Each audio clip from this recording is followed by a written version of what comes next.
Hello ဘူးဇက်မပေါ် channel ကနေပြန်လဲကြိုဆိုလိုက်ပါတယ် January 13 ရက်နေ့မှာထွက်လာတဲ့ပေါက်ကြီးတွေပေါ်မူတည်ပြီးတော့ဒီနေ့မှာတော့ကျွန်တော်ပွဲစဉ်6ပွဲရွေးချယ်သုံးသက်ထားပါတယ်အဲ့တော့မိတ်ဆွေတို့အနေနဲ့ဘူးဇက်မပေါ် channel ကို subscribe မလုပ်ရသေးဘူးဆိုရင် subscribe ခလုတ်လေးကိုနှိပ်ပြီးတော့ဘေးနားက moody ခေါင်းလောင်းလေးကိုနှိပ်ပေးခဲ့ပါဒါမှဘူးဇက်မပေါ် channel ကနေဗီဒီယိုအသစ်တွေတင်တဲ့ခါတိုင်းတက်လာမှာဖြစ်ပါတယ်အရင်ဆုံးဂျာမန်ဘွန်ဒလီဂါမှာရှင်မြိုင်ကစားမဲ့စတုဂတ်နဲ့ Frankfurt တဲ့ပွဲစဉ်ကိုပွဲချိုသုံးသက်ခံမှန်းပေးကြပါတယ်ဒီပွဲစဉ်ကတော့ည7:00 နာရီမှာရှင်မြိုင်ကစားမှာပါသုံးမှတ်ကွာအဆင့်9နဲ့အဆင့်9ရဲ့တွဲဆောင်မှုဖြစ်လို့အကျိတ်နဲ့ဆမ်မပါစတုဂတ်ကပြီးခဲ့တဲ့စနေနေ့ကအဝေးကွင်းမှာလေဘာကိုစင်ကို4ဂိုးသွင်းခဲ့တယ်လို့ Frankfurt ကလည်းပြီးခဲ့တဲ့တောက်ကြနေ့မှာဒေါမွန်လိုအသင်းကို3ဂိုးဆိုပြီးတည်ရလက်ထောင်ကန်ထားပါတယ်သူတို့ကြားကနောက်ဆုံးတွဲဆောင်မှု10ပွဲမှာ6ပွဲကနှစ်ဖက်သွင်းဂိုး3ဂိုးနဲ့အထက်ရှိတာတွေ့ရပါတယ်အခုဂိုးပေါင်းစိတ်က3လုံး level ဆိုတဲ့ပေါက်ကြီးပေါက်ပါတယ်ဒီပေါက်ကြီးမှာကျွန်တော်ဂိုးပေါင်းအပေါ်ကြိုက်ပါတယ်ဂိုးပေါင်းအပေါ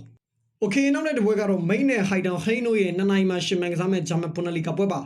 သုံးမှတ်ကွာဇေယျအောက်ဆုံး2သင်းရဲ့တန်းသိန်းစုံတွေကတိုက်ပွဲဆိုလည်းမမှားပါဘူးမိတ်ကရုံအောင်ကောင်းနေသလိုနိုင်ဖို့ပိုလိုအပ်ပေမဲ့ခန်းစပိုင်းအတိကကျသူတွေကဒဏ်ရာရနေတာတွေ့ရပါတယ်ဟိုင်ဒိုင်ကလည်းနောက်ဆုံးဘွန်ဒလီဂါ9ပွဲမှာဂိုးမသွင်းနိုင်တဲ့ပွဲကမရှိပါဘူးအခု2နှုတ်100ဆိုတဲ့ဂိုးပေါင်းကြီးအောက်မှာကျွန်တော်ဒီပွဲတွေကိုကျွန်တော်ထပ်မံဂိုးပေါင်းပေါ်ရွေးပါတယ်โอเคနောက်တဲ့ပွဲကဟမ်ဘတ်နဲ့လီဗာပူးဇ်တို့ရဲ့ပွဲပါဒီပွဲနဲ့2နိုင်မှာရှင်မန်ကစားမှာပါတန်းဆောင်နာကဆိုပေမဲ့ဟမ်ဘတ်ကအင်ကွင်းအစိတ်ရှိတဲ့အသင်းတစ်သင်းလို့ပြောလို့ရပါတယ်အဲ့ဒီတန်းတဲ့အသင်းကနောက်ဆုံးဘွန်ဒလီဂါအင်ကွင်း9ပွဲမှာတပွဲသာရှုံးနေထားတာပါဒုတိယရာသီကိုဂိုးပြအရှုံးနဲ့စတင်ခဲ့ရတဲ့လီဗာပူးဇ်အတွက်ထင်သလောက်မလွယ်တဲ့အဝေးကွင်းပွဲစဉ်တစ်ပွဲဖြစ်လာမှာအခုအဝေးကွင်းလီဗာပူးဇ်က level 85ဆိုတဲ့ပေါက်ကြီးပေါက်ပါတယ်ဒီပွဲမှာကျွန်တော်အင်ရှင်ဟမ်ဘတ်ပဲကြိုက်ပါဒီဘက်ကသေရတစ်ပေါက်ရှိတဲ့ဟမ်ဘတ်ဘော်ဒီရွေးချယ်တာပါโอเคနောက်တစ်ပွဲကတော့ဒေါမွန်နဲ့ဝါတာဗီမင်တို့ရဲ့ပွဲစဉ်မှာဒုတိယနေရာကဒေါမွန်ဒုတိယရာသီဝက်ကိုတည်ရင်နဲ့စားခဲ့ရပေမဲ့အဲ့ဒါကအဝေးကွင်းမှာဖြစ်ပြီးတော့ဒီရာသီဘွန်ဒလီဂါအင်ကွင်းမှာတော့ရလလဲကောင်းတယ်လို့ဂိုးလဲမြူးနေပါတယ်ဇင်ရအောက်ပိုင်းကဝါတာဗီမင်ကတော့အဝေးကွင်းညံပြီးနောက်ဆုံးဘွန်ဒလီဂါအဝေးကွင်း3ပွဲမှာလဲ2ပွဲကရှုံးနေထားတာပါဝါတာဗီမင်ကထိပ်ဆုံး8သင်းဝင်အသင်းအနေနဲ့တွေ့လို့ရှိရင်နောက်ဆုံးတွေ့ဆုံမှု6ပွဲမှာလဲ9ပွဲကိုအနည်းဆုံး2ဂိုးပြတ်နဲ့ရှုံးတာတွေ့ရပါတယ်အခုဒေါမွန်က1-90ဆိုပြီးပေါက်ကြီးပေါက်ပါတယ်ဒီပွဲမှာတော့ဒေါမွန်2ဂိုးသွင်းမလား3ဂိုးသွင်းမလားဆိုတာပဲကြည့်ရမှာမလို့ကျွန်တော်ဒေါမွန်ဘော်ဒီပဲရွေးချယ်ပါတယ်โอเคနောက်တစ်ပွဲကတော့နယူကာဆယ်နဲ့မန်ချက်စတာစီးတီးတို့ရဲ့ခါရာဘောင်းကပွဲစဉ်မှာဒါကပထမကြော့အနေနဲ့မန်ချက်စတာစီးတီးရဲ့အင်ကွင်းမှာကတော့ဒုတိယကြော့အနေနဲ့ဖေဖော်ဝါရီလ9ရက်နေ့မှာပြန်ပြီးတော့ရှင်မန်ကစားမှာပ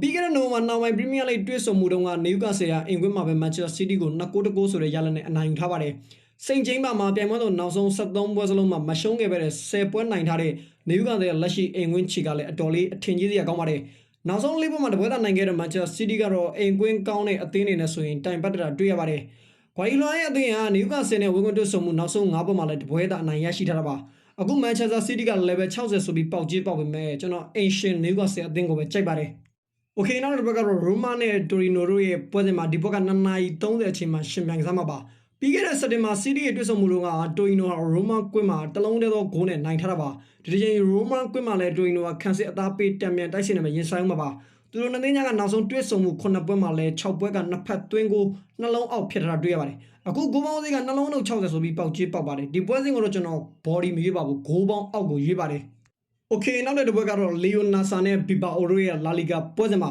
စပိန်ဒုတိယထဲမှာဇင်ရအောက်ပိုင်းကဆိုပေမဲ့လီယိုနာဆာဒီအဆင့်ထိရောက်လာပါလားဒါပေမဲ့တကိုးရဖို့တော့နိုင်နေဖြစ်နေတဲ့လီယိုနာဆာရဲ့လက်ရှိအခြေအနေကတော့အားရစရာမရှိပါဘူးဘီဘာအိုကလည်းဒီယာဒီအဝေးကွင်းတင်ချင်မှုကင်းမဲ့ပေမဲ့နိုင်နာနဲ့ကွာတာတက်နိုင်မဲ့အခုလိုအဆင့်မှာတော့အားထက်ကစားမှာပါ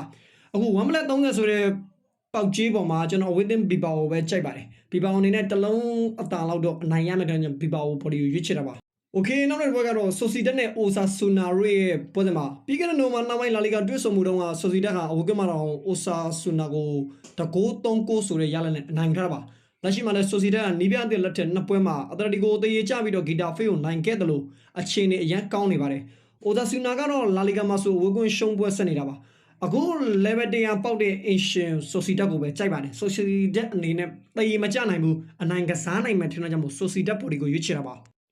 Okay နောက်တဲ့ပွဲစဉ်ကတော့ဒီပိုတီဘိုနဲ့အီတီဂိုရဲ့ပွဲစဉ်မှာဒီပိုတီဘိုလို့ပဲအတန်ထွက်တယ်ပေါ့။မာရော့ကောင်ကိုတလုံးသေးသောဂိုးနဲ့ကြော်ဖြတ်လာခဲ့တဲ့ဒီပိုတီဘိုဟာဒုတိယထဲမှာအဆင့်9နေရာကအသင်းပါဒီရသည်အိမ်ဝင်းချီလည်းမစိုးသလိုဒီပိုတီဘိုဟာအတလက်တီကိုလိုအသင်းကြီးကိုခန်းစစ်အသားပေးနေရင်ဆိုင်မှုများပါတယ်အတလက်တီကိုကလည်းဒီရသည်မှာအဝေးကွင်းစိတ်ချရတာမဟုတ်ပါဘူးဂိုးပေါင်းတွေက3လုံးပလက်80ဆိုတဲ့ပေါက်ကြီးပေါ်မှာကျွန်တော် body မရွေးပါဘူးကျွန်တော်ဂိုးပေါင်းအောက်ကိုရွေးပါတယ် Okay အားလုံးကံကောင်းကြပါစေနောက်တဲ့ဗီဒီယိုဖိုင်တွေမှာပြန်လည်ဆုံတွေ့ပါ